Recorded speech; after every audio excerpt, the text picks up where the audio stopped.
There was a time when America was a party the whole world wanted to attend. The lights were bright, the music was loud, and everyone, from Berlin to Beijing, wanted an invitation. It wasn't just a country. It was the dream. The place where ambition met opportunity. Where you could arrive with nothing but a suitcase and leave with a story the world wanted to hear. But somewhere along the way, the music started fading. The table is still set. The skyscrapers still glitter. The highways still hum. The flag still waves.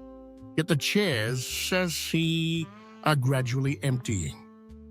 And the world, it seems, is quietly walking away. Numbers don't lie. In the last few years, spending by international tourists in the United States has fallen by over $12 billion. New York, once the global capital of energy and dreams, has lost billions in revenue. Las Vegas, the neon heartbeat of entertainment, has seen a 13% drop in foreign visitors. And while other countries roar back to life, the US stands still. Japan's international visitors soared by 27%. South Korea's by 19%. But America?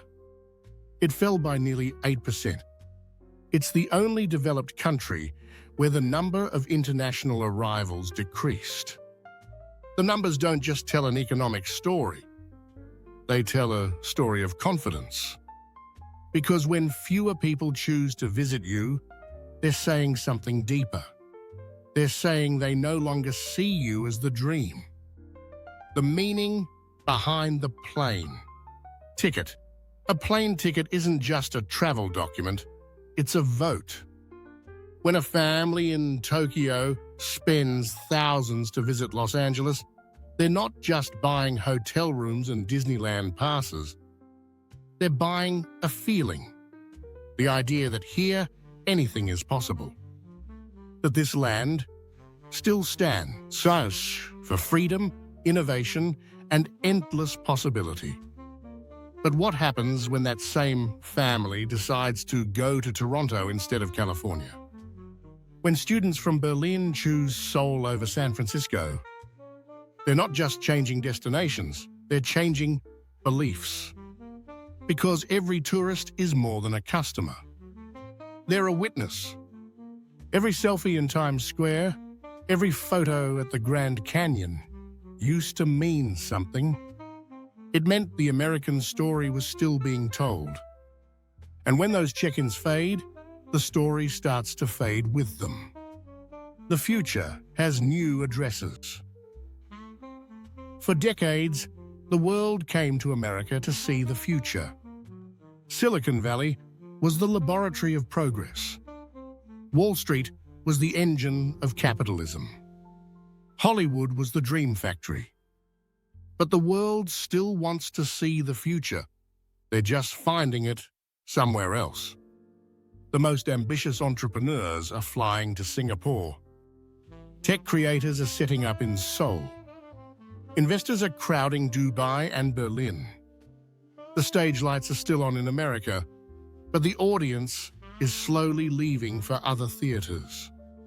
This isn't about hatred or decline. It's about evolution. America hasn't fallen. The rest of the world has simply caught up. The future that once lived only in California now has new zip codes: Tokyo, Toronto, and Seoul. The empty stage. Every empire falls twice. First in reality, then in relevance. Look at Rome. What made it the center of the world wasn't just its armies or its gold, it was its gravity.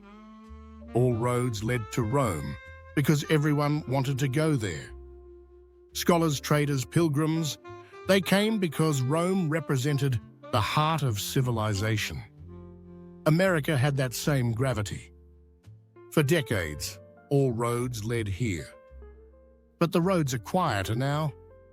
A major medical conference once hosted in San Francisco, it's now in Singapore. A top tech exhibition once in Chicago, now in Dubai. New York, once the symbol of the global dream, is expected to lose billions more in international visitor spending next year. The empire is still standing, powerful, rich, armed, advanced. But the seats in its auditorium are slowly emptying. And the scariest thing about an empty theater, you don't notice it right away. The lights are still bright. The show still goes on. Until one day you look up and no one's clapping anymore. When trust becomes a luxury. There was a time when saying I'm going to America meant stepping into the future. Now it often means stepping into paperwork. The average wait time for a visa in some countries? Different days, about nearly 9 months. Visa fees have gone up nearly 50% in 5 years. Travelers from Brazil, India, and Turkey report delays, suspicion, and fatigue at airports. Even loyal visitors are beginning to look elsewhere. It's like inviting your friends over for dinner, but before they can sit, they have to fill out 5 forms, stand in line for 2 hours, and answer questions about who they follow online. By the time you open the door, they've already left for someone else's house. No one built a wall around America.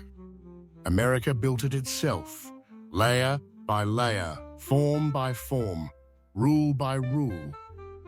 And that invisible wall doesn't just keep people out, it keeps opportunity out too. The dream in doubt for decades. The American dream was the most powerful export this country had. It was the world's favorite story. The tale of the underdog who could make it big, no matter where they started. A farmer's son could become a CEO. An immigrant could become a legend. The dream was simple: work hard, believe, and rise. But today, fewer people believe it. According to Pew Research, nearly 2/3 of young Europeans say the US is no longer the model of opportunity. 40% of international students now choose Canada or Australia over America, even when the tuition is the same. Because it's not about cost anymore. It's about trust. People don't pay to touch their dreams when they no longer believe those dreams are real. They've seen the cracks, the $60,000 tuition, the medical bills that could buy a house, the rising inequality. And slowly the poster started peeling.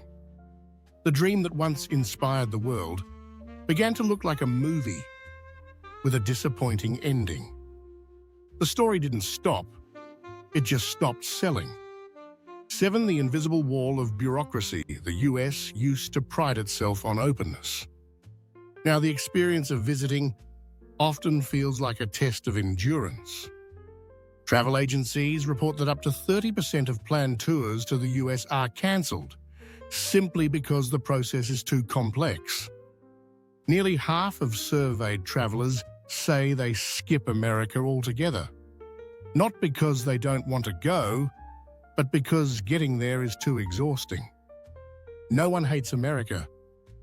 They just don't have the patience to prove they deserve to visit it. And in a world where experience is everything, feeling welcome is worth more than a skyline. The American dream began with a door, but today that door feels locked. The domino effect. This isn't just about tourism. It's about the pulse of an empire. When visitors stop coming, it's not just the hotels and restaurants that go quiet.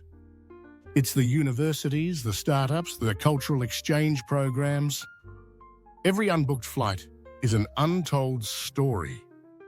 Every cancelled trip is a connection lost.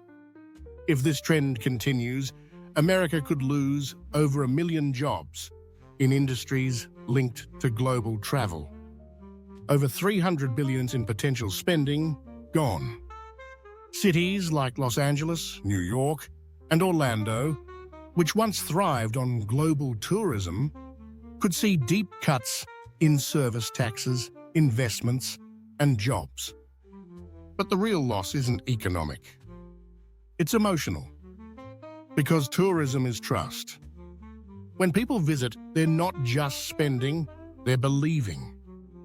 Believing that your laws are fair, your culture is creative, your society is open. When that belief fades, so does your influence. And when trust disappears from the travel list, it also disappears from the list of investment partners and innovation hubs. The reflection point: America is still powerful. Militarily, economically, technologically. But strength and magnetism aren't the same thing. You can be the richest person in the room and still be the one no one wants to talk to. The world doesn't hate America. They still respect it. They still admire its innovation and freedom. They just don't feel the need to come anymore. A decade ago, 4 US cities ranked among the world's top 10 most inspiring destinations. Today, only one remains: New York. The others have been replaced by Tokyo, Seoul, and Dubai. Travelers don't come to America to see the future anymore. They come to visit its past. Wall Street is now a landmark. Silicon Valley, a museum. Hollywood, a memory of what once was. The lights are still on, but the glow feels nostalgic, not new. America used to be the lamp the world gathered around. Now other lights are shining too, and maybe, just maybe, they're brighter. Earning back the world. So what does a superpower do when the world stops showing up? You rebuild the invitation. You make it easier for people to come, not harder. You shorten the lines, lower the barriers, and remember that a visa isn't just paperwork. It's a handshake. You tell your story again, not with slogans, but with sincerity. Remind the world what made it fall in love with you in the first place: freedom, creativity, reinvention. You build bridges, cultural exchanges, scholarships, collaborations that reconnect the dots of trust. Because no one unfollows forever. But you have to give them a reason to click follow again. The world isn't voting against America. They're simply exploring new dreams. But dreams are renewable. And maybe the true test of an empire isn't how loud it roars, but how well it listens. Because the future doesn't belong to the loudest, the richest, or the strongest. It belongs to whoever people still believe in. And if America wants to be that place again, it must first rediscover the very thing that made the world fall in love: the courage to stay open. So the question isn't whether the world has turned away. It's whether America will turn back, not to the past, but to what it once promised. A dream that anyone, anywhere could believe in. If you found this topic thought-provoking, remember, the world votes with its feet. And maybe, just maybe, the next great revival doesn't begin on a battlefield or in a bank. It begins with a welcome mat.